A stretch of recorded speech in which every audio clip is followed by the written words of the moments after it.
The Mediterranean sun blazed upon the terrace of the Grand Mirage Hotel, turning the sea into molten glass. At precisely 11 o'clock, a single scream shattered the languid morning. Lady Beatrice Vale, emerald tiara askew, throat slashed ear to ear, lay sprawled across the white marble balustrade, her blood tracing scarlet rivulets between the tessellated tiles. No footprints marred the freshly raked gravel path below. No weapon remained. Only a crimson silk scarf fluttered from the victim's gloved hand, embroidered with the initials HV. Initials that belonged to no guest on the register. Hercule Poirot lowered his café au lait, grey cells already humming. Chapter 1. The Scarlet Balustrade. The Grand Mirage Hotel rose from the cliffs of the English Riviera, like a confectioner's triumph, all white stucco and turquoise tiles. Its balconies draped in bougainvillea, the colour of fresh arterial blood. Below, the sea lay flat and glittering, a sheet of hammered silver under the July sun of 1935. At precisely 11 o'clock, the morning idyll shattered. One scream, thin and bright as splintering crystal, followed by the thud of a body striking marble. Lady Beatrice Vale lay across the balustrade of the upper terrace, her emerald tiara tilted at a rakish angle, her throat opened from clavicle to jaw in a single perfect slash. The wound gaped like a second mouth, already darkening at the edges. Blood had poured in a thick ribbon over the marble, seeking the joins between the tessellated tiles, tracing scarlet geometry toward the gravel path 20 feet below. Yet the gravel itself was pristine. No footprint, no scuff, no depression of weight. The path had been raked smooth at 10:30 by the undergardener, a boy of 16 who now stood paralyzed beside his rake, mouth working soundlessly. A dozen guests had been breakfasting on the lower terrace. Parasols snapped shut like startled birds as they surged him upward. Silk robes fluttered. A woman fainted into a potted oleander.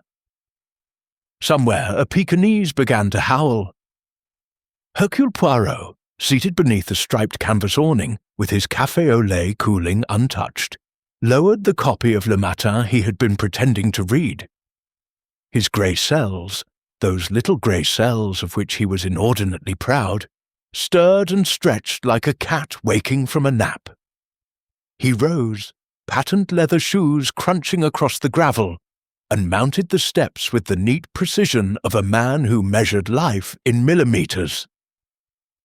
Inspector Japp was already there, perspiration darkening the armpits of his tweed jacket despite the early hour. The local constable, a gangling youth with a face like a bewildered spaniel, attempted to herd the guests into a semicircle. "Poirot! Thank heaven you're holidaying here and not in bloody Belgium." Japp mopped his brow with a handkerchief the colour of porridge. No sign of forced entry. No weapon. The terrace was crowded 5 minutes ago. Then, poofed. She's alone and bleeding, like a stuck pig. Poirot did not reply at once. He knelt, careful of the crease in his trousers, and studied the corpse with the concentration of a watchmaker examining a damaged escapement. Lady Beatrice had been 38, handsome rather than beautiful, with the high cheekbones and imperious nose of the Vales of Kimberley. Her gown was peach silk shantung, now ruined beyond repair. One gloved hand still clutched a crimson silk scarf, the kind sold in the hotel boutique for 5 guineas. Embroidered upon it in seed pearls were the initials HV, initials that belonged to no guest currently on the register. "Observe, mon ami," Poirot murmured, gesturing with a manicured finger. "The angle of incision upward, from left clavicle to right jaw. The blade entered here." He indicated a point just above the collarbone, "and exited here. A single stroke, delivered with considerable force by a right-handed person of above average height. Yet the gravel path beneath shows no trace of the assassin's descent. Curious, n'est-ce pas? Japp grunted. She was standing on the balustrade itself. Killer slashed, pushed her back. She fell inward, not outward. Blood sprayed forward, hence the pattern on the tiles. Poirot's moustache twitched in disapproval. No, regard the spatter. The primary flow is downward, yes, but see these secondary droplets, high velocity, arcing backward toward the French windows. The blade was drawn across her throat while she faced her murderer. She was not pushed, she was held, and the scarf. Why does the victim clutch it so tightly? A gift? A threat? Or perhaps, his voice dropped to a silken thread, a signature. Behind them, the maid who had served Lady Beatrice's Darjeeling at 10:47 was being comforted by the head porter. She kept repeating, in a voice that trembled between hysteria and awe, "I left her alive, sir. She was laughing about the tide times. Said something about 11:11 being lucky for diamonds." Poirot's ears pricked. 11:11, precisement the minute hand now approaches. He glanced at his pocket watch, 10:59, and then at the sundial set into the terrace's central mosaic. The bronze Cupid's arrow pointed to 11:05, yet the sun declared 11 hours with brazen clarity. Someone has advanced the gnomon by 5 minutes, to create an alibi of absence perhaps. Japp barked orders. The constable began taking names. The guests milled like sheep scenting a storm. Poirot's gaze swept the semicircle, cataloguing faces the way a librarian catalogues first editions. Captain Rupert Blaine, late of the 14th Hussars, sunburnt and swaggering, a scar bisecting his left eyebrow like a white lightning bolt. He had proposed to Lady Beatrice the previous evening and been refused with, by all accounts, spectacular contempt. Miss Daphne Sinclair, 19, violet-eyed, clutching a parasol whose ferrule was flecked with something darker than dew. Her father's bankruptcy was the worst-kept secret on the Riviera. Lady Beatrice had threatened to buy up the Sinclair mortgages. Dr. Felix Harrow, Harley Street nerve specialist, monocle flashing like a heliograph, hands steady as a surgeon's should be. He had treated Lady Beatrice for nerves the previous month. The bill remained unpaid. Mrs. Agatha Finch, the hotel proprietress, keys jangling at her waist like a jailer's bunch. Lady Beatrice had announced her intention to purchase the Grand Mirage and modernize the staff out of existence. And finally, arriving that very morning in a cloud of French perfume and black lace, Miss Harriet Vale, estranged sister of the deceased, presumed drowned in the Kimberley Dam disaster of 1925. The scandal had involved missing diamonds and a forged suicide note. Harriet's reappearance had been the talk of the lounge at cocktail hour. Each suspect, Poirot noted with satisfaction, possessed motive, opportunity, and the faint but unmistakable odour of fear. He returned to the body. The blood had begun to thicken, viscous as treacle in the heat. Flies were gathering, iridescent blue. With delicate fingers he loosened the scarf from Lady Beatrice's death grip. Beneath it, etched into the marble by the pressure of her falling tiara, was a single word scratched in haste. Sunlit. Sunlit? Poirot repeated softly. The name, perhaps, of the weapon? Or of the crime itself?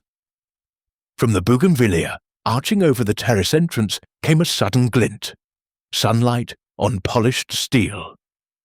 Poirot's head snapped round. For an instant, he glimpsed the blade. Slender, triangular, the kind used for opening letters or slitting throats. Then it vanished, swallowed by shadow. Japp saw it too. "After him!" he roared, lumbering in pursuit. The constable followed, boots clattering, guests scattered like quail. Poirot did not move. He remained beside the corpse, eyes half closed, allowing the little grey cells to arrange the facts in their proper order. The missing 5 minutes, the embroidered scarf, the word sunlit, the blade that had appeared and vanished like a conjurer's trick. Somewhere in the hotel, a clock began to chime 11. The sound floated across the terrace, mellow and English, and utterly indifferent to violent death. Poirot replaced his hat at the correct angle and addressed the empty air. "Eh bien, Lady Beatrice, your sunlit slaughter has only just begun." Chapter 2. 5 shadows on the terrace. The lounge of the Grand Mirage had been cleared of its wicker chairs and potted palms to create an impromptu tribunal.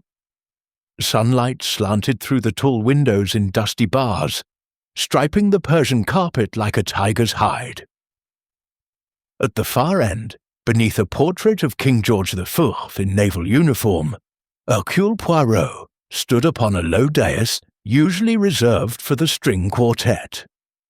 His hands were clasped behind his back, his moustaches waxed to rapier points, his expression one of courteous omniscience.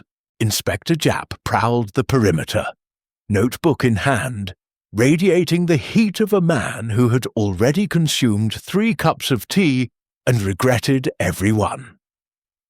The 5 principal witnesses sat in a semicircle of varying degrees of composure. A constable guarded the French windows. Another stood by the service door. Outside, the terrace had been roped off with clothesline and a hand-lettered sign, "Police, keep out!"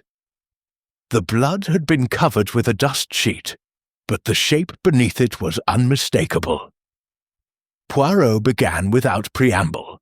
"Mesdames et messieurs, we are assembled not for a trial. Non, that is for the courts, but for the truth. 5 of you occupied the upper terrace between 10:45 and 11 o'clock. 5 shadows fell upon the balustrade, where Lady Beatrice met her end. One of those shadows concealed the hand that held the blade. Let us examine them, one by one, with the clarity of the noonday sun." He turned first to Captain Rupert Blaine. The captain had changed into a blazer the colour of clotted cream. The scar on his eyebrow stood out livid against his tan. "Captain, you were observed arguing with Lady Beatrice at 10:30 in the garden." The head gardener heard raised voices. "You were heard to say, 'You'll regret this, madam.'" Blaine's jaw worked as though chewing a particularly tough piece of beef. "I proposed marriage. She laughed in my face, said I was a penniless adventurer with a borrowed title. I told her she'd live to regret the insult. I did not say die.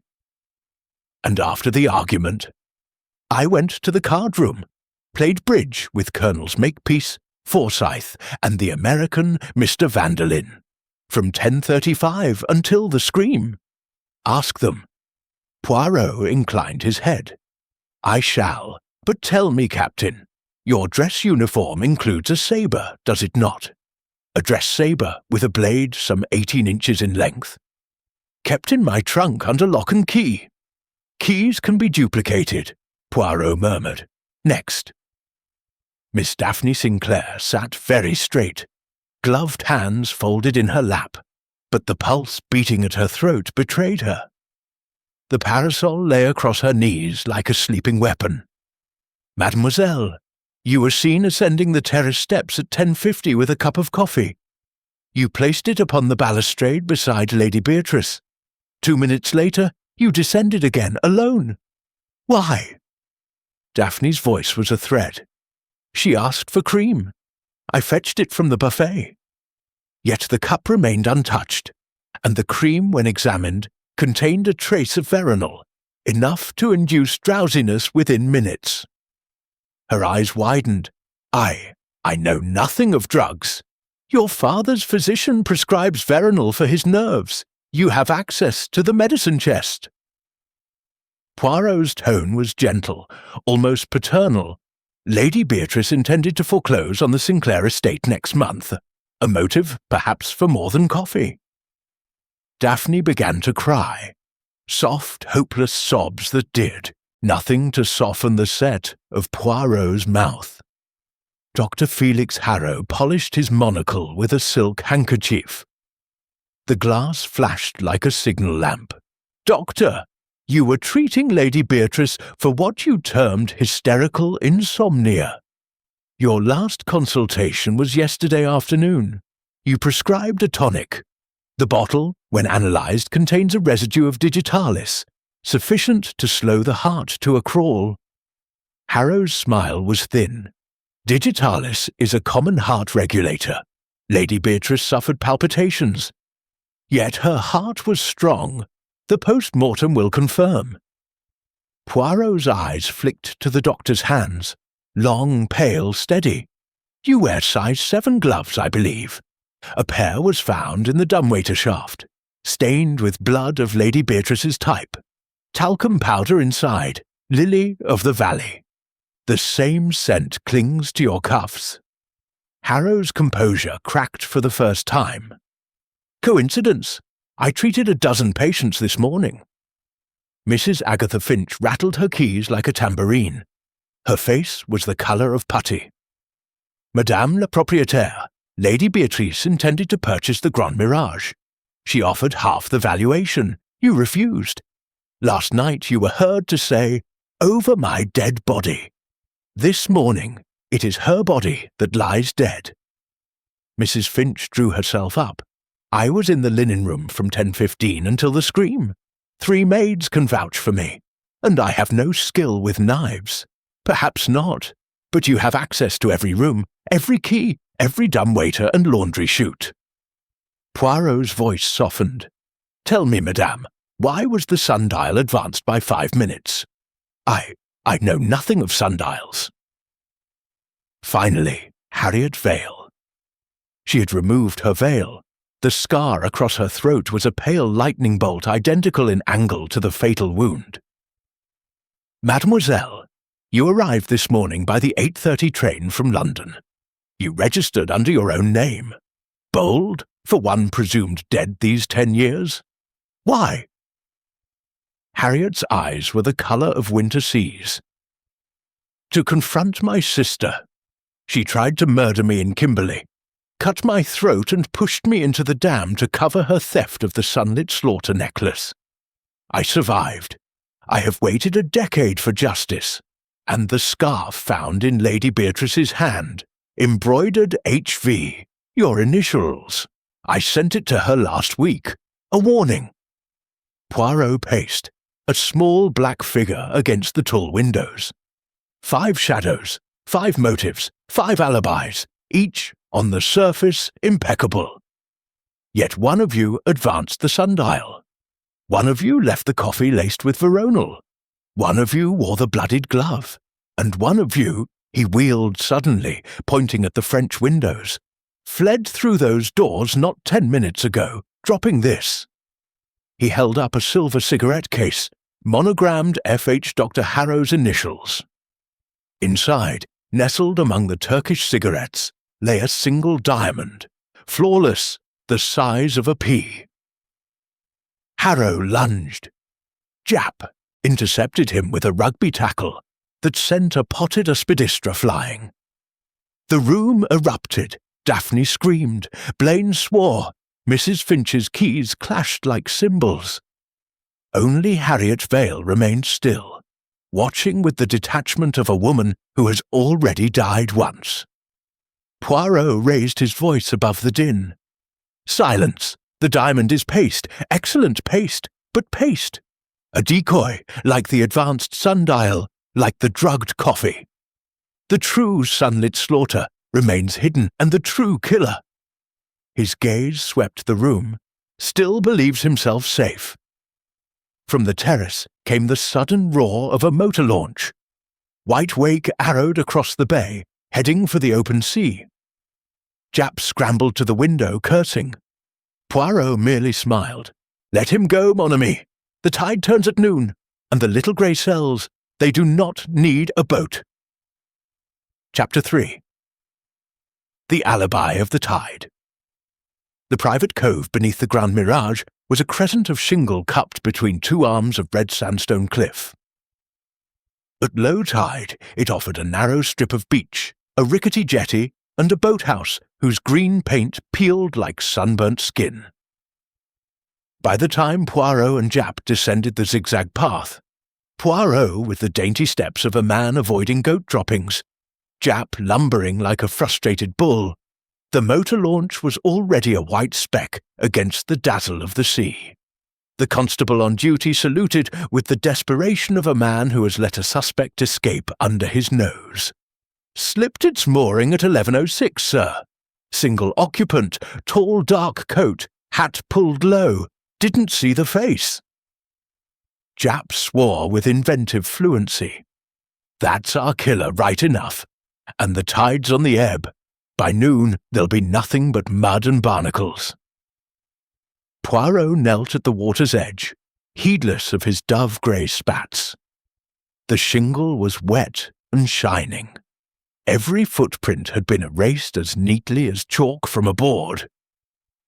Yet, on the barnacled mooring post, fluttering like a surrender flag, hung a single strand of crimson silk, identical to the scarf in Lady Beatrice's hand.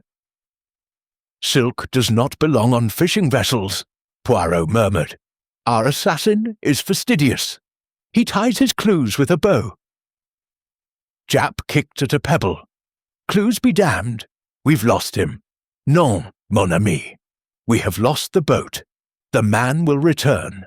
Killers always return, to retrieve what they have hidden, or to silence what they have left alive." They climbed back to the hotel.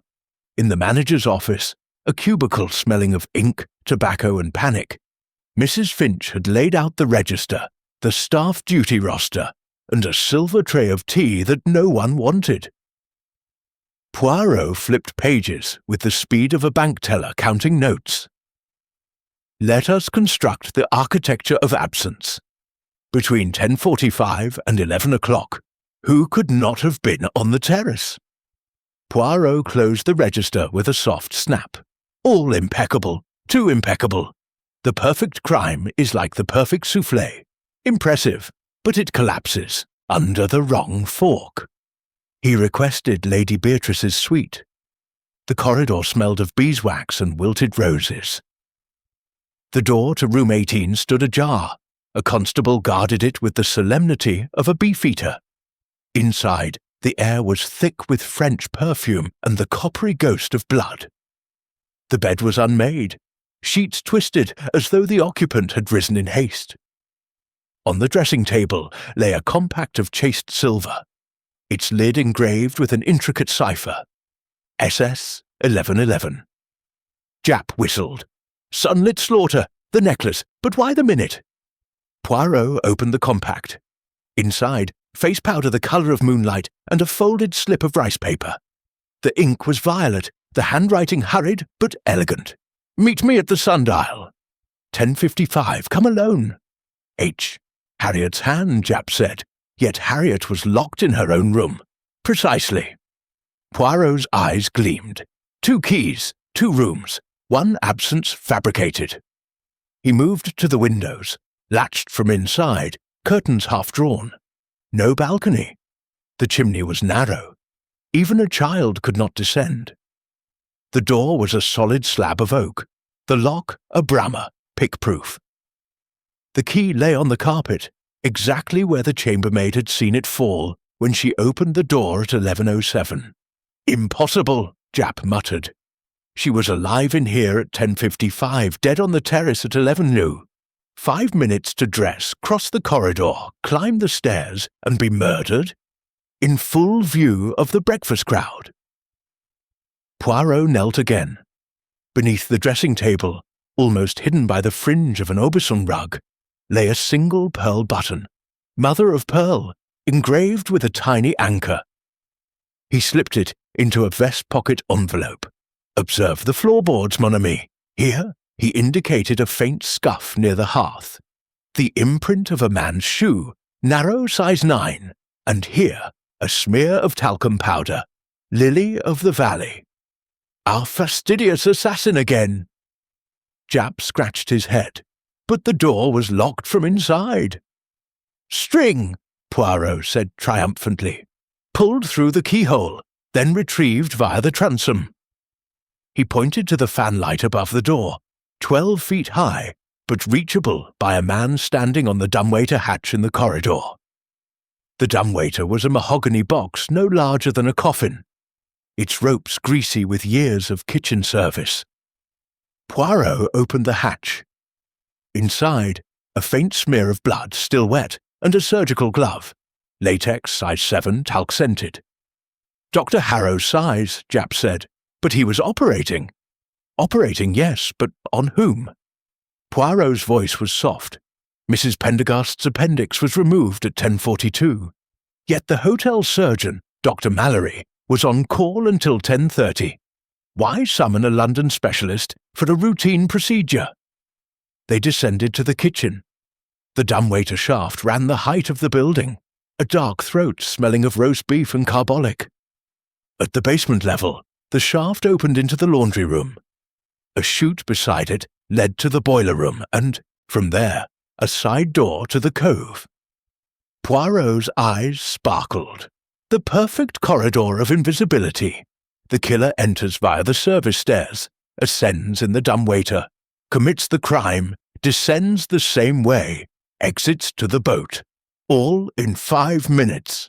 But the body, Japp began, was never in the boudoir, Poirot finished. The blood on the terrace is real. The locked room is illusion. The lady was lured to the sundial at 10:55, murdered at 11 Fouxrue, and the scene staged to suggest she had returned to her room. He held up the pearl button. This belongs to Captain Blaine's dress uniform. He claimed it locked in his trunk, yet here it is. Japp's face darkened. Blaine's alibi is ironclad. Alibis, Poirot said, are like tides, they go out. From the corridor came a sudden scream, the chambermaid, white-faced, pointing at room 18. The key, which had been on the inside of the door, now lay on the outside, gleaming innocently on the carpet. Poirot's smile was thin as a scalpel. The tide, mon ami, has turned. Chapter 4. The Locked Boudoir.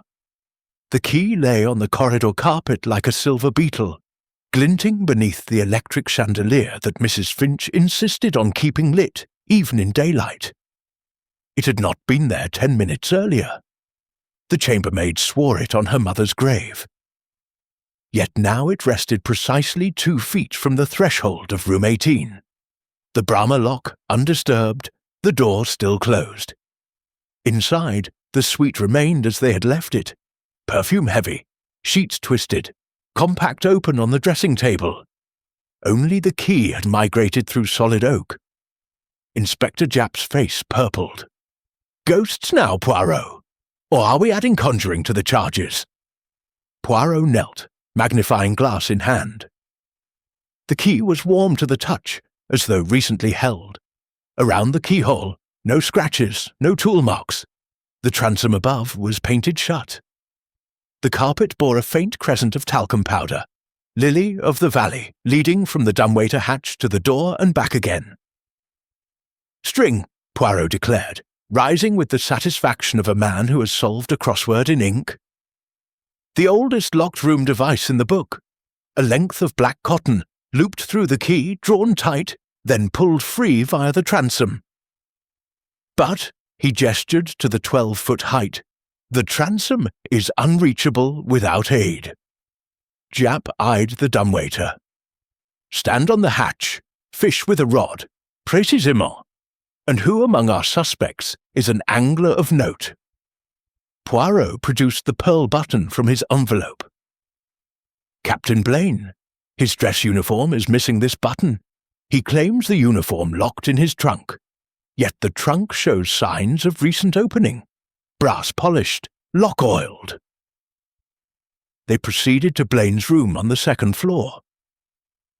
The captain was at the window, binoculars trained on the empty sea. He turned, blazer unbuttoned, face the colour of corned beef. "Looking for your launch, Captain." Japp growled. Blaine's laugh was hollow. "Merely admiring the view, Inspector. A man must have hobbies." Poirot opened the trunk. The dress uniform lay folded, sabre in its scabbard. But the left cuff, mother-of-pearl button missing.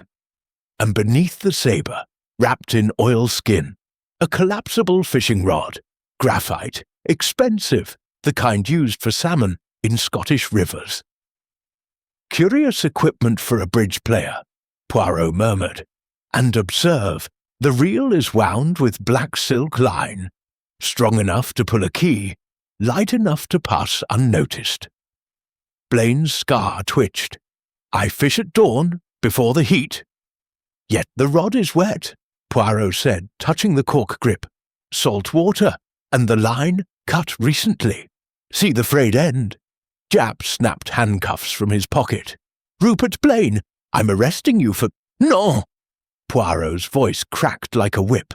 "The captain is a red herring, like the paste diamond, like the drugged coffee. Regard the angle of the wound, upward, requiring height. Captain Blaine is 5'10". The killer is taller, and the fishing rod, too short for the transom from the dumbwaiter hatch. We need a pole, or—" He stopped. In the corner of Blaine's room stood a billiard cue, leaning against the wardrobe. 6 feet of polished ash, tipped with ivory, or a cue, Poirot finished softly. Borrowed from the games room, returned before the steward noticed. Blaine sank onto the bed. "I swear, I lent the cue to Dr. Harrow yesterday. Said he needed to retrieve a ball from the bays." Japp's eyes narrowed. "Harrow again." They found Dr. Harrow in the library, reading the Lancet with studied calm. The billiard cue lay across the table, innocent as a walking stick. "Doctor," Poirot said, "you performed an appendectomy at 10:42. Yet the hotel surgeon was available. Why the urgency?" Harrow closed the journal. "Mrs. Pendergast insisted. She distrusts local men. And the glove in the dumbwaiter, size 7, talc-scented, your size. Coincidence? I use size 8. Harrow extended a hand, long, pale, trembling now. "See for yourself." Poirot measured with a tailor's tape from his pocket. 7 1/2. The glove will fit, and the talcum, lily of the valley, matches the smear in the boudoir. Harrow's monocle dropped, dangling on its ribbon. "I treated Lady Beatrice for nerves. She was difficult. Demanded the Sunlit Slaughter necklace as payment. Threatened to expose my indiscretions with provenance papers." "Forged papers," Poirot supplied, "for diamonds smuggled from Kimberley. You implanted the real necklace in her abdomen to bypass customs. She discovered the deception, blackmailed you." Harrow's laugh was bitter. "She wanted half, I agreed, then planned to retrieve the stones post-mortem. The terrace was to be the operating table. Quick incision, extract the packet, stage a robbery. But she fought back. The letter, opener, it was in my pocket for envelopes." He broke off as Japp advanced. Poirot raised a hand. "One moment. The locked boudoir. How did you enter?" Harrow hesitated. "The dumbwaiter. I sent the glove down as a test, then climbed the shaft myself. There's a maintenance ladder.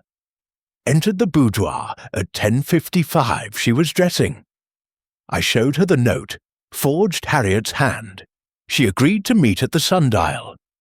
I left via the door, turned the key from outside with the string, retrieved it later. But the body was on the terrace at 11 Shrook." Japp objected. "I moved her after," Harrow said. "Used the laundry chute to the boiler room, then the side door to the cove. Planned to finish the surgery on the launch. But the scream someone saw. I cut the mooring, fled." Poirot's eyes were green ice. "You fled, yes, but not far. The launch returned at 3 a.m. witnessed by the night porter. You needed the diamonds. Harrow lunged for the French windows. Japp tackled him. The billiard cue clattered across the parquet. In the struggle, Harrow's coat tore at the seam. From the lining spilled a velvet pouch, heavy, clinking. Japp opened it. Diamonds, dozens blazing like captive suns. The Sunlit Slaughter, uncut, magnificent. Evidence, Japp said grimly, cuffing Harrow. You're nicked. Poirot stood apart, watching the arrest with the detachment of a chessmaster who has seen the endgame 10 moves ahead. Yet something nagged, a loose thread in the tapestry. He returned to the boudoir alone. The compact still lay open. Beneath the powder, almost invisible, a second slip of paper, smaller, written in pencil. If I die, look to the sundial. The shadow lies. Poirot's moustache bristled. The sundial on the terrace, advanced by 5 minutes. He had assumed it an alibi device, but shadows? He descended to the terrace. The dust sheet had been removed. The bloodstains darkened under the afternoon sun. The sundial's bronze cupid pointed to 1455, correct now. But the gnomon's base was loose. Poirot twisted it. The arrow lifted like a lid. Inside, a cavity, and within, wrapped in oilskin, a diamond-encrusted letter opener, blade retractable, blood dried in the crevices. Not Harrow's. The initials on the handle, D.S. Daphne Sinclair. Poirot closed the sundial. The shadow, indeed, had lied. From the bougainvillea came a rustle. Daphne stepped out, parasol furled, face pale as chalk. You knew, she whispered. I suspected, Poirot corrected. The angle of the wound. Too high for Harrow, too low for Blaine. Only a woman standing on the balustrade itself could achieve it. You lured her up to admire the view. The letter opener, your father's, stolen from his study. You pressed the retractable blade, slashed, pushed her back. The blood fell straight down, between the tiles. Then you advanced the sundial to confuse the time of death. Daphne's laugh was brittle. She was going to ruin us. The necklace was my dowry, Papa's last hope. I only meant to frighten her. With a blade, Poirot's voice was gentle. Non, mademoiselle, you meant murder, and you used Harrow's greed to cover your own. Japp appeared, Harrow in tow. What's this? The true killer, Poirot said, holding up the letter opener. Dr. Harrow is guilty of theft, of forgery, of cowardice, but not of murder. Daphne bolted. The parasol clattered. Japp caught her at the balustrade, the same spot where Lady Beatrice had died. She fought like a wildcat, nails raking his cheek, but the fight went out of her when Poirot spoke. The shadow lies, mademoiselle, but the sun does not. Chapter 5.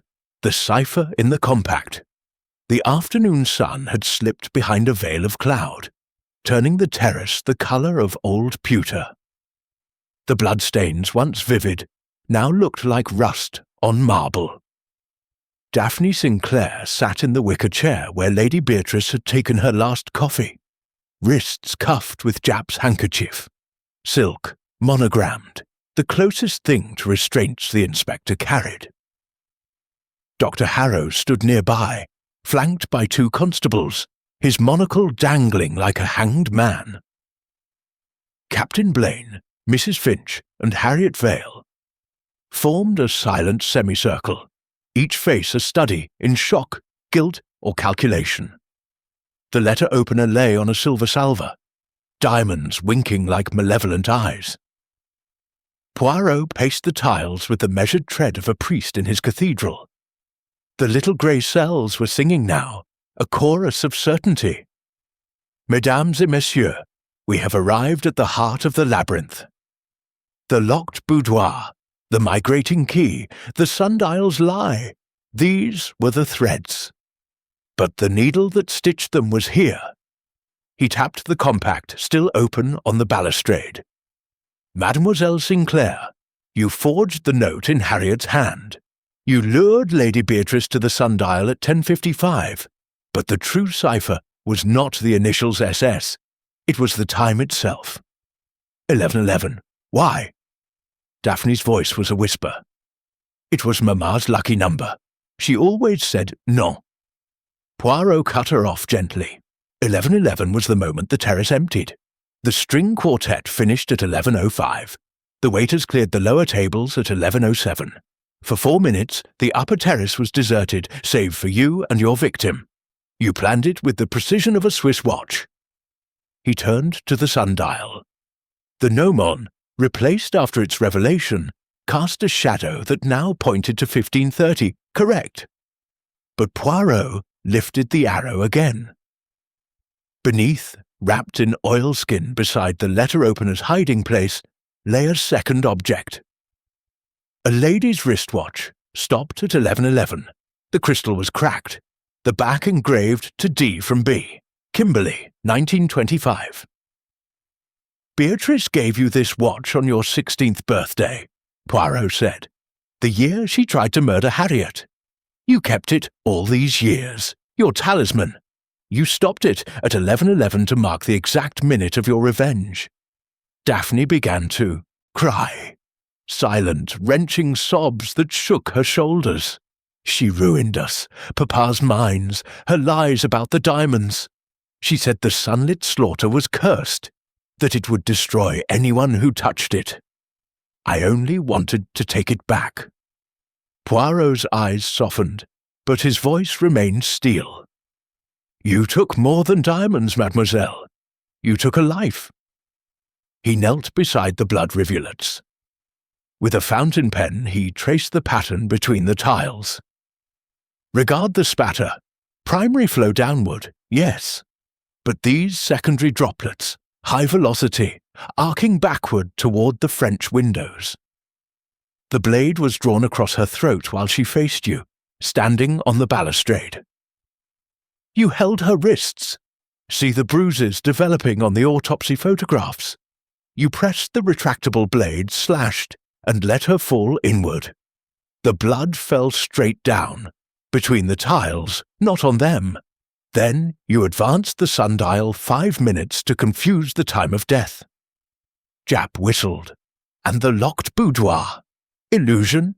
Lady Beatrice never returned to her room after 10:55. The twisted sheets, arranged by you, using the dumbwaiter shaft. The key trick, practiced with the billiard cue. The talcum powder, borrowed from Dr. Harrow's surgery to implicate him. You knew of his forged papers, his plan to retrieve the implanted diamonds.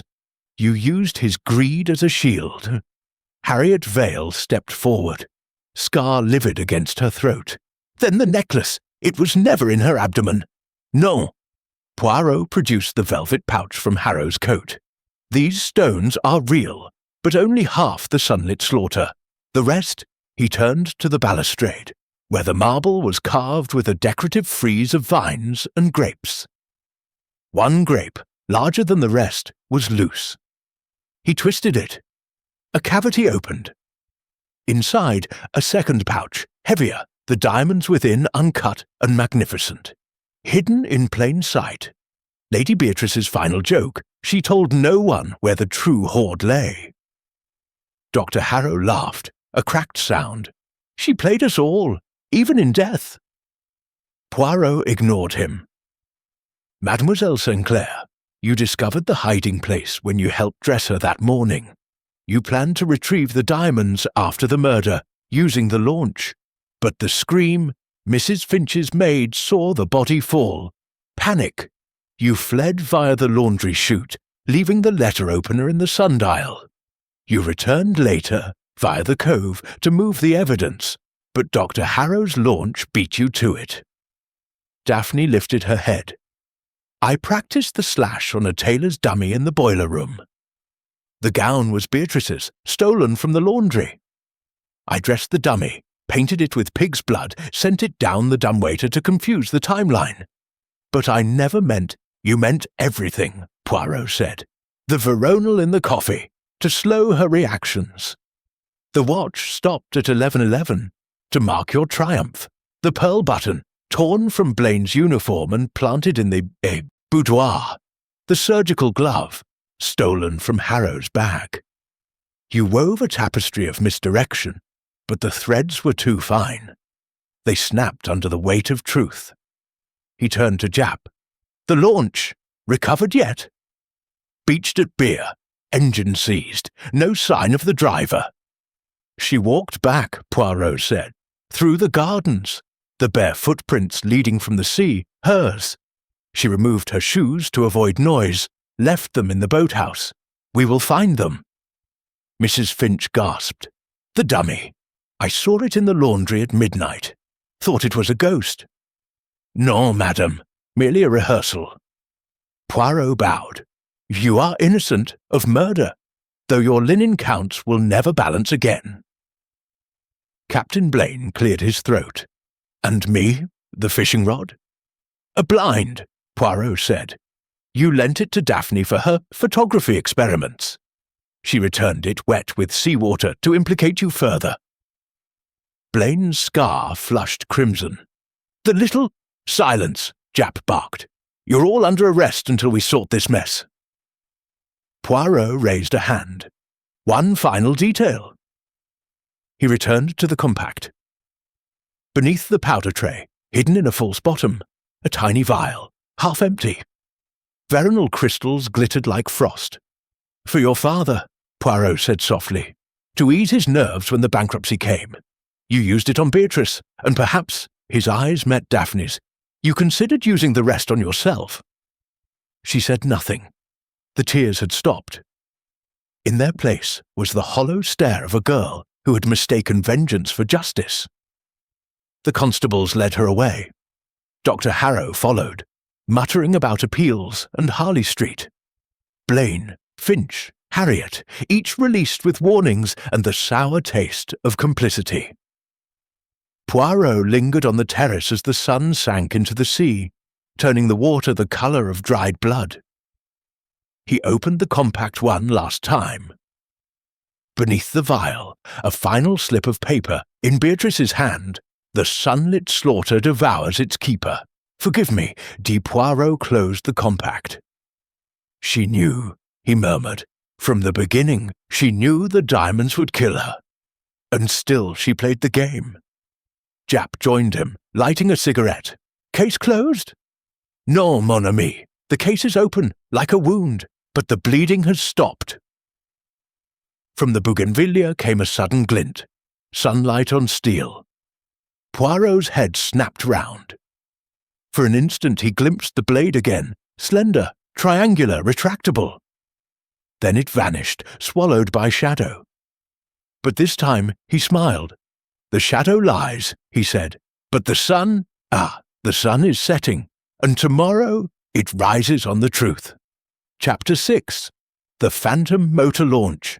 The terrace had been scrubbed clean by the time the sun dropped behind the cliffs, but the air still carried the iron scent of blood, mixed now with carbolic and the salt wind. Electric lamps flickered on along the balustrade, throwing long yellow cones across the tiles. The sundial's shadow stretched like a guillotine blade towards the sea. Hercule Poirot stood beneath it, coat collar turned up despite the mild evening, watching the empty cove where the phantom motor launch had vanished and, according to the night porter, returned. Jap trudged up the zigzag path, lantern swinging, face grim. Boat's back right enough. Beached at 3:07 a.m. Engine cold. No footprints in the shingle. Tide washed them. But the boathouse door was forced. Someone went in, came out, left the launch adrift again. Local lads found it at dawn, tangled in the nets off Branscombe. Poirot's eyes gleamed. They returned for the diamonds, we? But which diamonds? The paste decoy in the sundial? Or the true Sunlit Slaughter hidden in the balustrade? Both pouches are in the safe, Jap said, unless there's a third cache we missed. There is always a third cache, Poirot murmured. The human heart. He led the way to the boathouse. The door hung splintered on its hinges. Inside, the air was thick with diesel and rotting rope. A single hurricane lamp revealed chaos. Oars scattered, a tarpaulin ripped, a crate of champagne overturned. On the workbench lay a surgeon's satchel, black leather monogrammed FH, open, instruments gleaming. A scalpel was missing.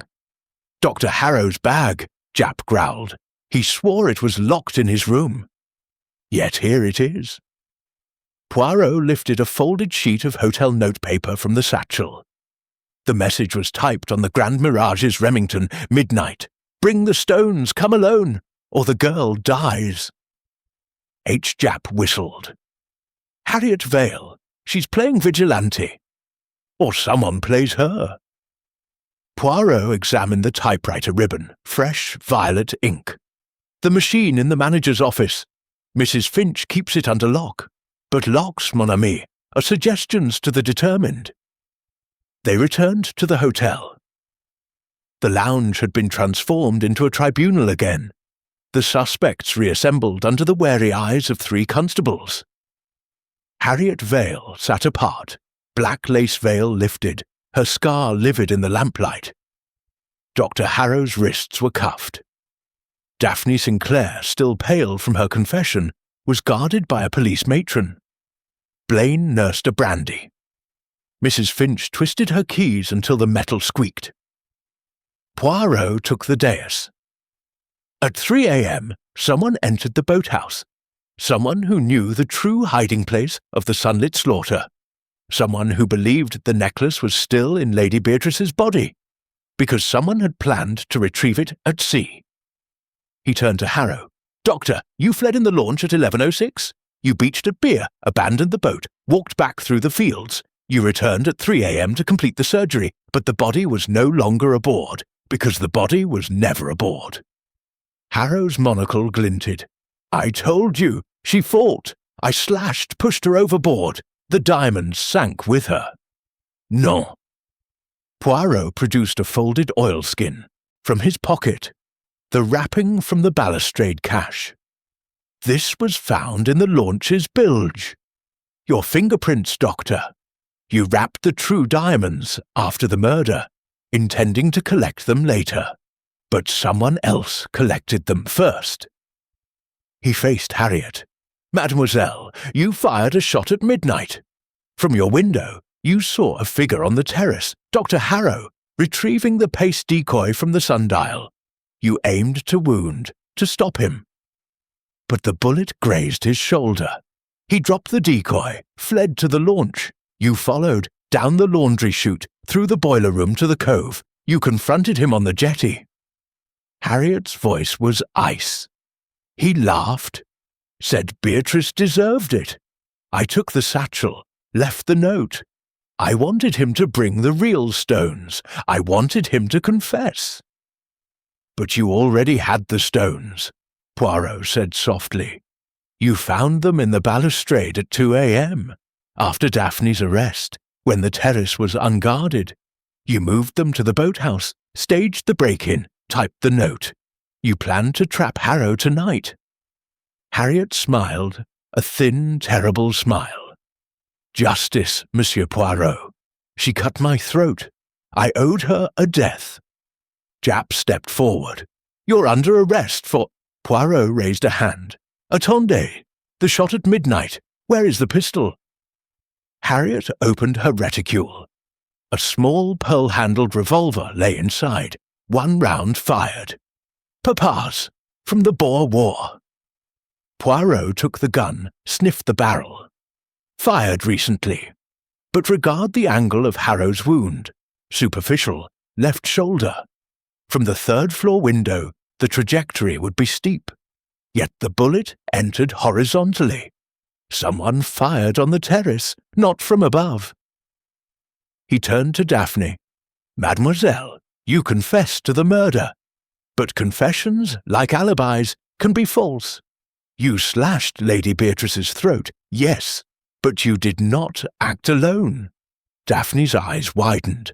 I told you everything. You told me what you believed, that you acted for your father, but the letter opener, its blade retracts with a spring mechanism. A clever toy, but the spring was weakened. The slash was deep, but not fatal. Lady Beatrice was alive when she fell, bleeding, unconscious, but alive. Japp stared. You mean she was finished off later? Précisément. Poirot gestured to the balustrade. The blood between the tiles, primary spatter from the slash, but the pool beneath the body, thicker, slower, a second incision made after death to hide the true cause. He produced the missing scalpel from the boathouse satchel. The blade was stained dark. This made the abdominal cut, to remove the diamonds Harrow believed were implanted, but the abdomen was empty, because the diamonds were in the balustrade all along. Mrs. Finch gasped. Then who? Poirot's gaze swept the room and settled on Captain Blaine. You, mon capitaine. You were in the card room until 11:05, but the American, Mr. Vanderlyn, stepped out for a cigarette at 11:03. The colonels were deep in their bridge scores. You slipped away, ascended the service stairs, arrived on the terrace as Daphne pushed Lady Beatrice inward. She fell, alive.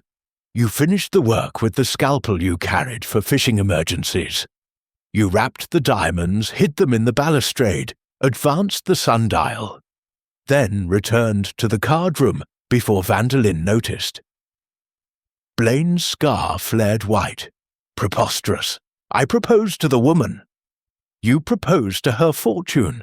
She refused. You discovered Daphne's plan, overheard her on the telephone to Harrow, arranging the Veronal. You let her do the dirty work, then cleaned up. The launch was your escape, chartered under a false name. You returned at 3 a.m. to move the body to the boat, complete the surgery at sea. But Harriet's shot interrupted. You fled again, leaving the satchel. Blaine lunged for the French windows. The constables caught him. In the struggle, his blazer tore. From the lining spilled a third pouch, smaller, heavier.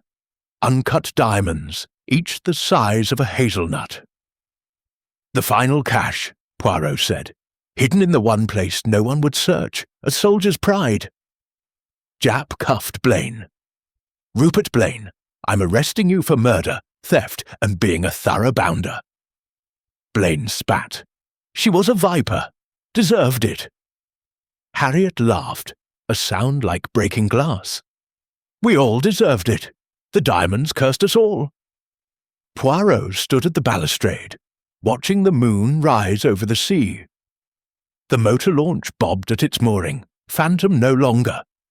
He opened the compact one last time. Beneath the false bottom, a final slip, Beatrice's hand written in blood. The sun sets on slaughter. Forgive them, Hercule. Poirot closed the compact. She knew, he whispered. From the beginning, she knew the game would end in blood, and still she played. Japp joined him, lighting a cigarette. 3 killers, 1 corpse, a right mess. Non, mon ami. 1 murder, 3 accomplices. Greed, vengeance, pride, the eternal trinity. From the bougainvillea came the glint again, sunlight on steel, though the sun had set. Poirot smiled. The phantom returns, he said, but phantoms, like tides, obey the moon. Chapter 7. The Garden of Forking Lies. The grand mirage had fallen into the hush that follows violence, when even the clocks seemed to hold their breath. Midnight had come and gone. The electric lamps along the terrace buzzed like trapped wasps. The blood between the tiles had dried to a dull maroon, the colour of old port. Hercule Poirot stood at the balustrade, coat buttoned to the throat, watching the moon lay a silver path across the sea. Behind him, the suspects were assembled once more, this time in the winter garden. A glass house of palms and orchids that smelled of wet earth and dying flowers. Inspector Japp limped in. shoulder bandaged where Harriet's bullet had grazed him. Blaine's confessed to the second cut. Says he panicked when Daphne only wounded her. Harrow admits the forged papers and the implant plan. Daphne swears she never meant to kill. Harriet, well, she's still smiling like the cat that got the cream. We've got enough to hang the lot, Poirot. Poirot did not turn. Hang, oui! But the rope must be knotted with truth, mon ami. One thread remains. He led the way into the winter garden. The glass roof magnified the moonlight. Every leaf cast a razor shadow. The suspects sat on wicker chairs arranged in a circle, constables at each door. Daphne's wrists were cuffed properly now. Blaine's scar stood out like a brand. Harrow's monocle was cracked. Harriet's veil was gone, her scar a pale crescent.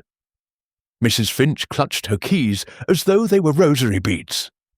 Poirot took the centre, a small black figure among the jungle greens. We have constructed a labyrinth of lies. Let us now walk the true path. Lady Beatrice was slashed at 11 house by Mademoiselle Sinclair, wounded, not killed. She fell inward, alive. Captain Blaine finished her with the scalpel at 11:02, hid the diamonds in the balustrade, advanced the sundial. Dr. Harrow fled in the launch, returned at 3 a.m. to retrieve what he believed was an implanted cache. Mademoiselle Vale fired to stop him, but he raised a finger. One anomaly persists. The blood rivulets between the tiles. Why between? Not on them. He produced a prism from his pocket, held it to the moonlight. Light fractured into a rainbow across the marble floor. The terrace was hosed at 10:30. These droplets fell after, from above, not from the body on the ground. Japp frowned.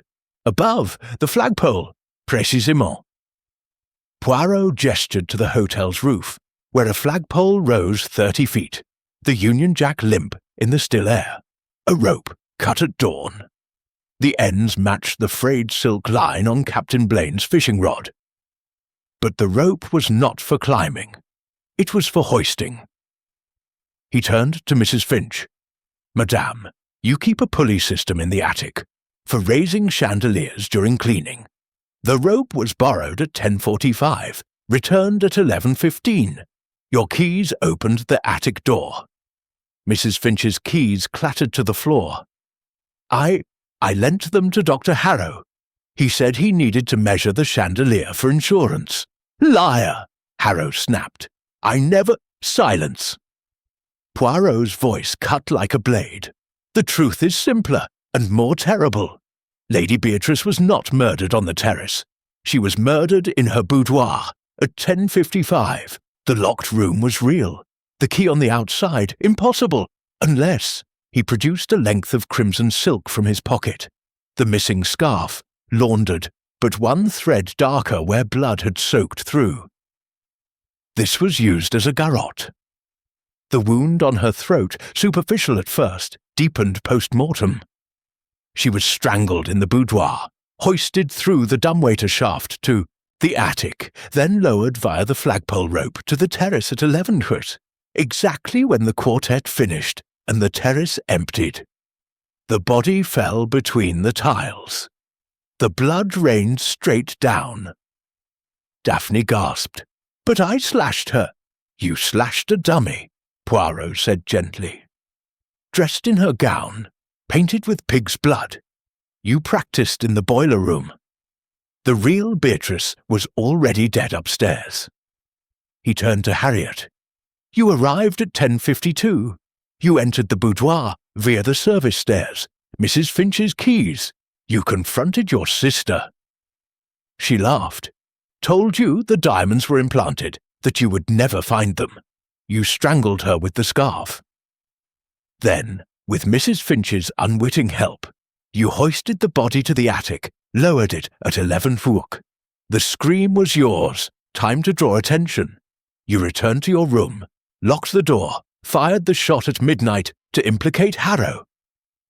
Harriet's smile never wavered. Prove it." Poirot produced the pearl button, now revealed as a cufflink from Mrs. Finch's own husband's dress suit. "Found in the attic dust. Your fingerprints, madame, from when you held the rope.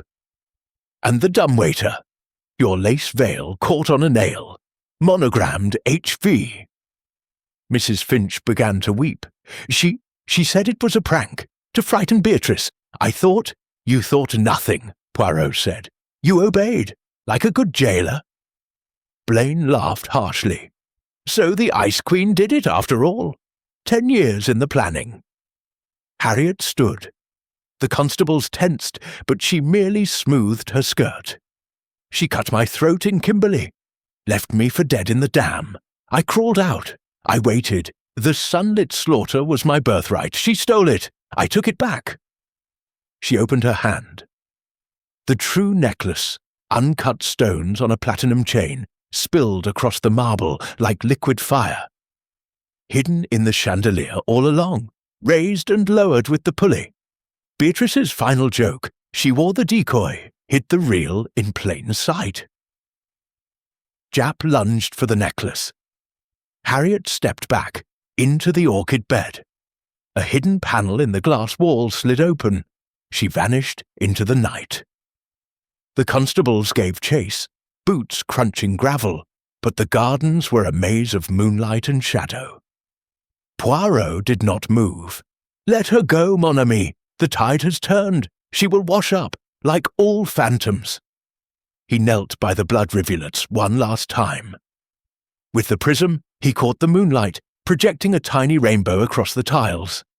In its arc, a single droplet gleamed, fresh, red, impossible. From the bougainvillea, the glint of steel again. This time Poirot walked toward it. The blade lay on the ground, a letter opener, diamonds real, blade extended.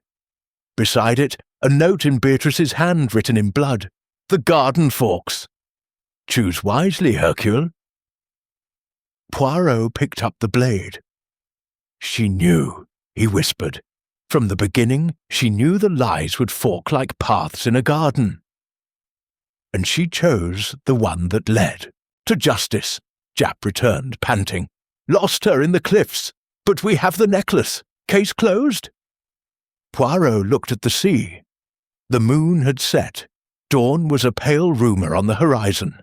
"Non, mon ami. The case is a garden, and gardens, they grow." Chapter 8. The Mirror Cracks at Midnight. The winter garden had become a cage of glass and moonlight, the orchids drooping like mourners at a funeral. The air was thick with the scent of crushed leaves and the copper tang of truth. Harriet Vale had vanished into the cliffs, the Sunlit Slaughter necklace glittering in her fist like a stolen star. The constables' lanterns bobbed along the zigzag path, their shouts swallowed by the sea. Inside, the remaining suspects sat frozen under the fractured light of the chandelier, its crystals trembling with every gust from the open panel. Poirot stood beneath the chandelier, the diamond-encrusted letter opener in one hand, Beatrice's blood note in the other. His reflection in the glass wall was a small, immaculate figure surrounded by jungle shadows.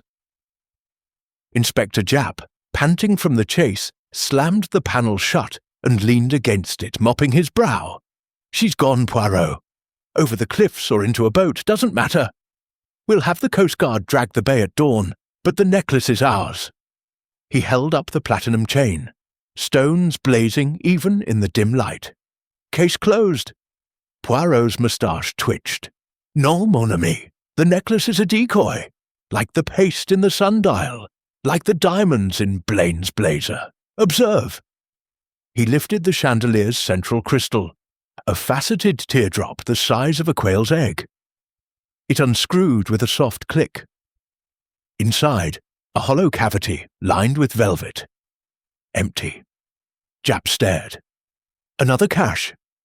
"The final one," Poirot said. "Beatrice's masterpiece. She wore the true Sunlit Slaughter in plain sight, sewn into the lining of her tiara. The emeralds distracted, the diamonds nestled among them, invisible to the greedy eye. Harriet took the tiara when she fled. The necklace was her misdirection. He turned to the group. Daphne Sinclair's cuffs glinted as she clasped her hands. Blaine's scar was a white slash. Harrow's cracked monocle reflected the chandelier like a broken moon. Mrs. Finch's keys lay forgotten on the floor. The police matron stood guard, face grim. Poirot's voice was soft but carried to every corner. "The mirror cracks at midnight, mes amis. Let us watch it shatter." He gestured to the glass wall. This conservatory was added in 1928. The mirrors along the back are one way. Guests see reflections, but from the service corridor behind, staff can observe without being seen. A voyeur's paradise. Tonight, someone watched. He pressed a panel. It slid open, revealing a narrow passage lit by a single bulb. On the floor, a tailor's dummy, dressed in Beatrice's peach shantung gown, throat slashed with red paint, abdomen stuffed with newspaper. A wig of blonde curls lay askew. Beside it, a spool of crimson silk thread, a pot of pig's blood, and a retractable letter opener, identical to the one in Poirot's hand, but the blade painted silver. Daphne gasped. "My rehearsal! Staged for an audience," Poirot finished. "Someone watched you practice in the boiler room. Someone who knew your plan, improved it, and used it as cover for their own." He stepped into the passage. The mirrors reflected infinity. Poirot, Jap, the suspects, the dummy, repeating into darkness. At the far end, a door led to the laundry chute. Poirot opened it. Inside, a rope ladder coiled like a snake and a pair of bare footprints in talcum powder. Small, delicate, size 5. "Mrs. Finch," Poirot called. "Your feet are size 5. And the talcum, lily of the valley, from your private bathroom." Mrs. Finch rose, keys jangling as she retrieved them. I clean the mirrors daily. The powder is for my corns. No?" Poirot emerged, holding a lace handkerchief, monogrammed AF, stained with blood and talcum. "This was used to gag Lady Beatrice in the boudoir. You entered at 10:50 using your master key. You strangled her with the scarf, hoisted her through the dumbwaiter to the attic, then lowered her via the flagpole at 11 Frus. Harriet's arrival at 10:52 was coincidence. She found the body already gone, assumed murder on the terrace." Mrs. Finch's face crumpled. "She was going to sell the hotel. My husband's grave is in the garden." She laughed, said she'd pave it for a car park. "I only meant to frighten her." The scarf, it tightened. She stopped struggling. Jap advanced. "Agatha Finch, I'm arresting you for—" Poirot raised a hand. "Attendez. The mirror cracks, but the reflection lies. Madame, you did not act alone." He turned to Dr. Harrow. "You watched from the corridor. You saw the strangling, waited until Mrs. Finch fled in panic. You descended the rope ladder, made the abdominal incision with your scalpel, searching for the implanted diamonds that were never there. You wrapped the paste decoy, hid it in the sundial. Then you returned to room 12, completed the appendectomy as cover." Harrow's laugh was hollow. "Clever, but I was operating." "On a dummy," Poirot said. "Mrs. Pendergast's appendectomy was scheduled for tomorrow. The nurse bribed the ether, placebo. You needed an alibi while you retrieved the stones." He faced Blaine. "And you, Capitaine, watched from the cardroom window. You saw the body lowered, saw Harrow's incision. You slipped away at 11:03, finished the throat wound to match Daphne's practice slash, hid the true tiara in the chandelier. You charted the launch for your escape." Blaine's scar twitched. "Prove it." Poirot produced the fishing rod, now revealed to have a hollow handle. Inside, a rolled sheet of hotel notepaper, the charter agreement for the launch, signed R.B. Daphne began to ache. "Subi. I thought I killed her. I practiced for weeks, but it was all a theatre," Poirot said. Beatrice orchestrated her own death. She knew the hotel was bankrupt, the diamonds cursed. She wrote the notes, planted the clues, sewed the true Sunlit Slaughter into her tiara. She wanted you all to destroy each other. He held up the blood note. The garden forks. Choose wisely, Hercule. She chose me as arbiter, Poirot said. The mirror cracks at midnight when the truth is revealed. You all killed her, in pieces. Mrs. Finch strangled, Harrow cut, Blaine slashed, Daphne distracted, Harriet fired, a quintet of murder. The chandelier trembled. A single crystal fell, shattering on the marble. In the silence, the panel slid open again. Harriet Vale stood in the doorway, tiara in one hand, revolver in the other. "You're wrong," she said. "Beatrice killed herself." She raised the tiara. The emeralds were paste, the diamonds real, but the central stone was missing, replaced by a tiny vial. Cyanide. She swallowed it at 10:55, Harriet said, in the boudoir. I found her dying. I finished it, with the scarf, to give her peace. She tossed the tiara to Poirot. It landed with a clatter, the vial rolling free, empty. Japp lunged. Harriet fired, into the chandelier. Crystals exploded in a diamond rain. In the chaos, she vanished again, the panel slamming shut. Poirot caught the vial. A faint almond scent lingered. "Suicide," he whispered. "The perfect locked room. She poisoned herself, staged the rest to expose you all. The Sunlit Slaughter was her mirror, reflecting your greed." The constables chased shadows. The suspects sat in the wreckage of light, faces cracked like the mirrors. Poirot looked at the sea. Dawn was breaking, turning the water pink. "The mirror cracks at midnight," he said, "but the sun rises on truth." Chapter 9. The grey cells assemble. Dawn bled across the English Riviera like diluted claret, turning the sea from ink to rose. The Grand Mirage Hotel stood silent, its white façade streaked with salt and the faint residue of tragedy.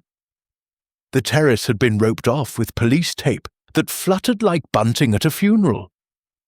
The blood between the tiles had been photographed, measured, and finally covered with sawdust.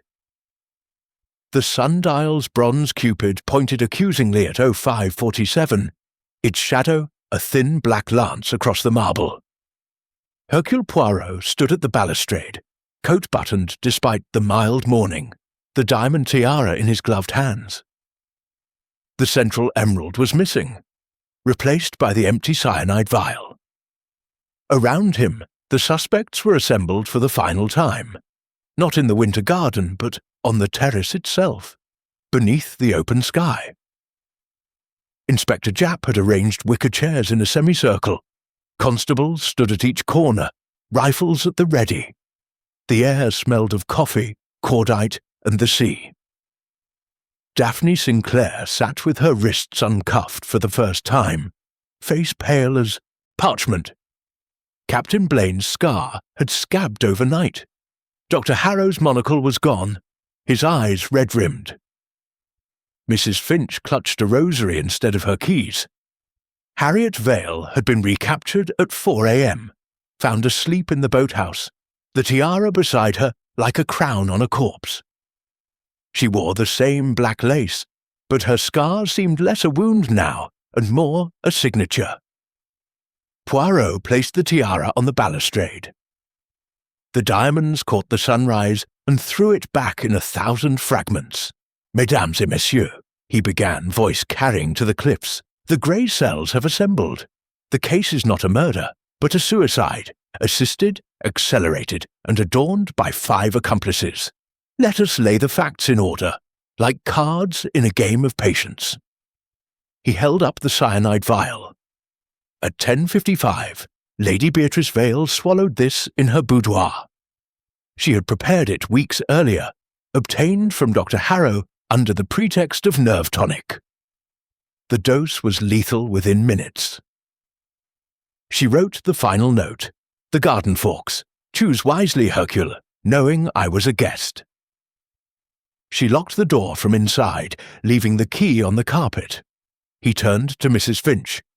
You entered at 10:57 with your master key, found her convulsing. You panicked, used your handkerchief to gag her, silencing the death rattle. You strangled her with the scarf to hasten the end, believing it mercy. You hoisted the body through the dumbwaiter to the attic, using the chandelier pulley.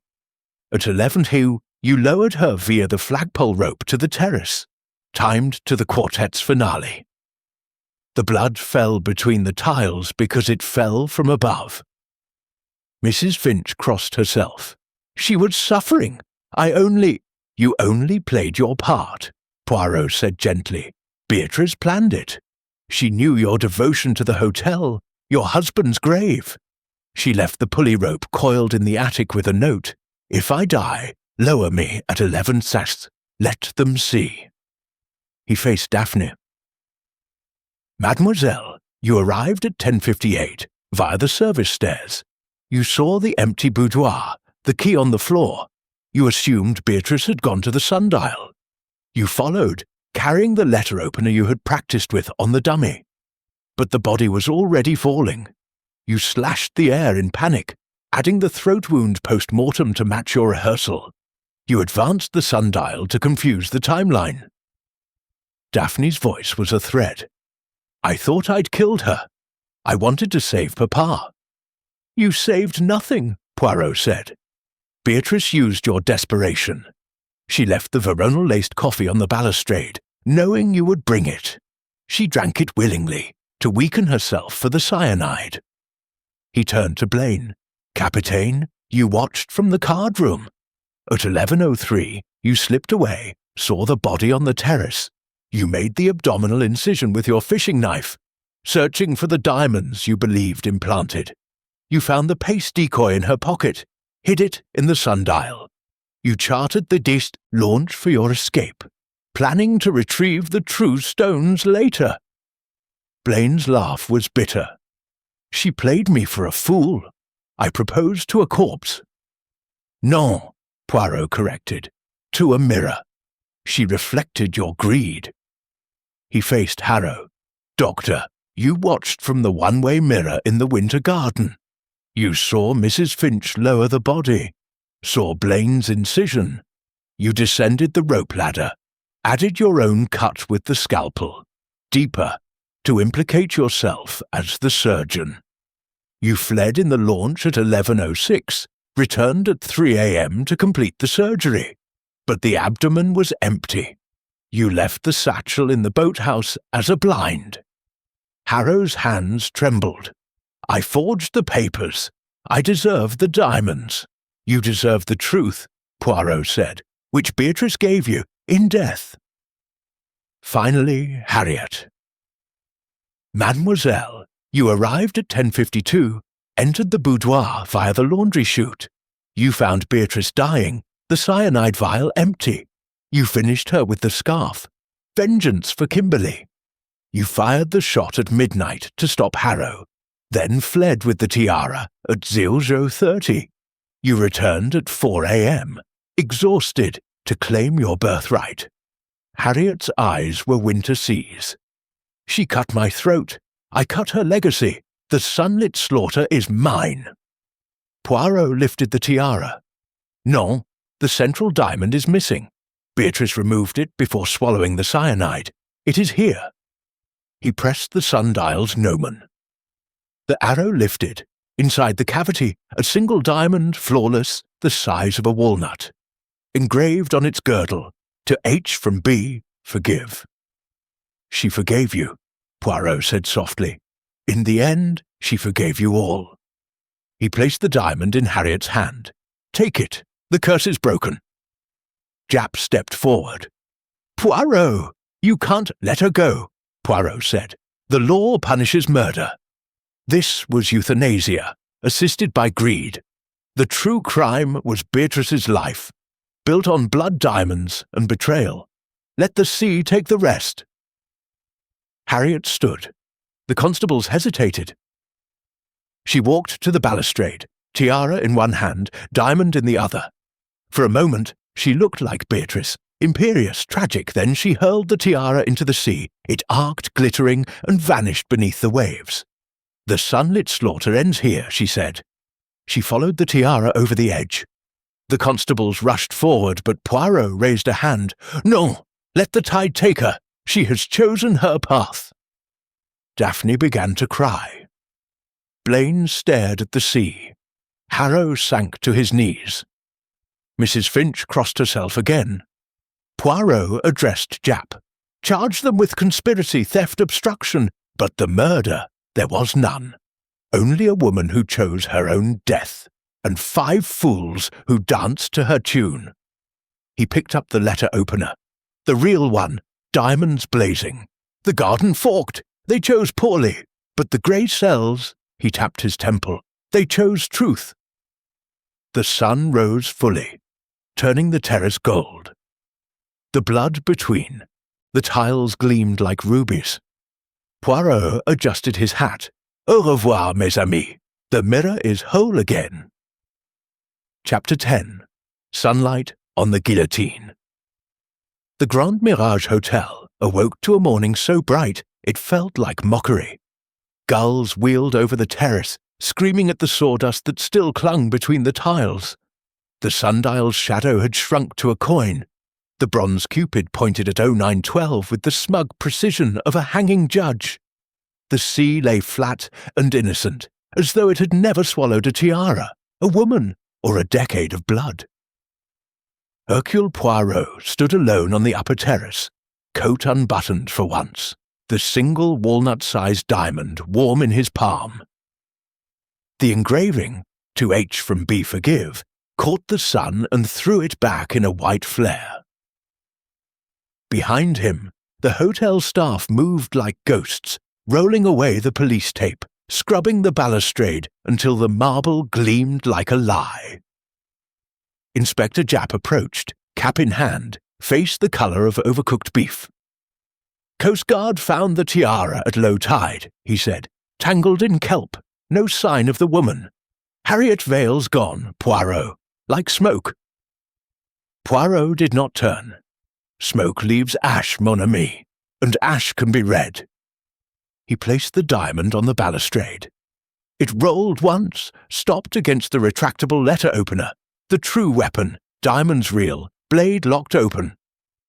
Beside it he laid the empty cyanide vial, the crimson scarf, the pearl cufflink, the cracked monocle, the lace handkerchief.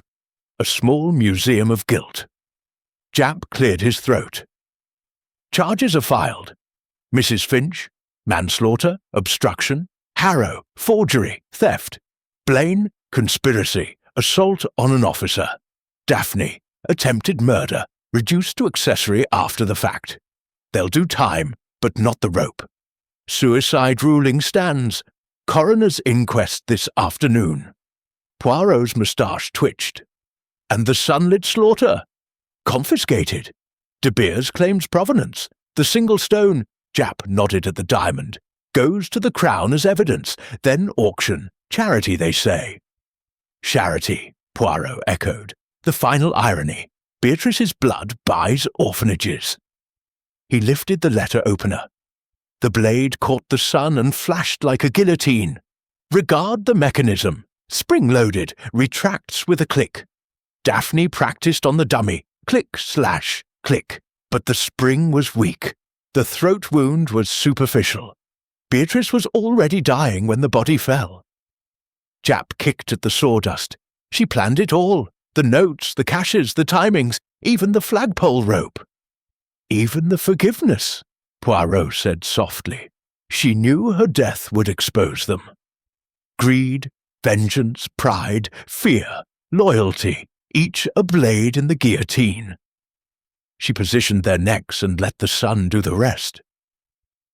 He gestured to the terrace. "The blood between the tiles, not from the fall, but from the hoist. The flagpole rope was silk-lined. See the frayed end. It cut into her throat as she descended, deepening the wound. Post-mortem. The abdominal incision, Harrow's scalpel, searching for diamonds that were never there. The tiara, sewn with the true stones, thrown to the sea as Harriet's final act of defiance. A symphony of misdirection." Japp lit a cigarette, hands shaking. And us.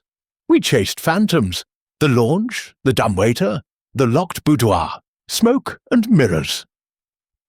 Mirrors, Poirot agreed. The winter garden glass, the one-way reflection. Beatrice watched them watch her.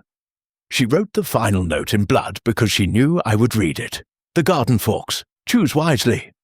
She offered 2 paths, vengeance or mercy. Harriet chose the sea. I choose. He closed his fist around the diamond. Truth. From the bougainvillea came the glint one last time. Sunlight on steel. Poirot walked to the archway. The blade lay on the ground, clean now, beside a single white gardenia. Pinned beneath the flower, a note in Beatrice's hand, fresh ink, no blood. The guillotine falls at sunrise. Thank you, Hercule. Burn this. Poirot struck a match. The paper curled, blackened, became ash. He scattered it over the balustrade. The wind took it, carried it toward the sea. Japp watched, silent. You're letting the diamond go. Poirot opened his hand. The stone was gone, slipped into the sawdust, into the cracks between the tiles, into the earth. It belongs to the hotel now. Let the next guest find it. Let the curse sleep.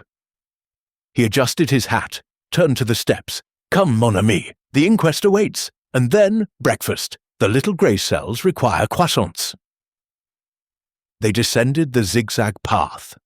Behind them, the terrace gleamed, empty, innocent. The sundial's shadow lengthened, then shortened, then lengthened again, time marching on, indifferent to the dead. At the boathouse, the motor launch bobbed gently, repainted white, renamed Mirage 2. A new guest, a honeymoon couple, climbed aboard, laughing, unaware of the blood beneath the decking. The engine coughed, court roared. White wake arrowed across the bay, heading for France. Poirot paused at the jetty. The phantom returns, he murmured, but phantoms like tides obey the moon, and the moon, he glanced at the sky where the thinnest crescent hung like a smile, is waning. Japp offered a cigarette. Poirot refused. I have my café au lait, and my grey cells. They are enough. They walked back to the hotel. The staff had opened the French windows. The string quartet tuned for the breakfast rush. A new day, a new fiction. The blood was gone, the diamonds scattered, the guillotine silent. But in the cracks between the tiles, something glinted. A single facet, catching the sun. A secret kept. Poirot smiled. Sunlight on the guillotine, he said. It blinds the executioner, but never the truth. He entered the dining room. The maitre d' bowed. A table by the window, café au lait steaming, croissants golden. Poirot sat, unfolded Le Matin, and began to read. Outside the sea sparkled. The terrace was clean, the curse slept.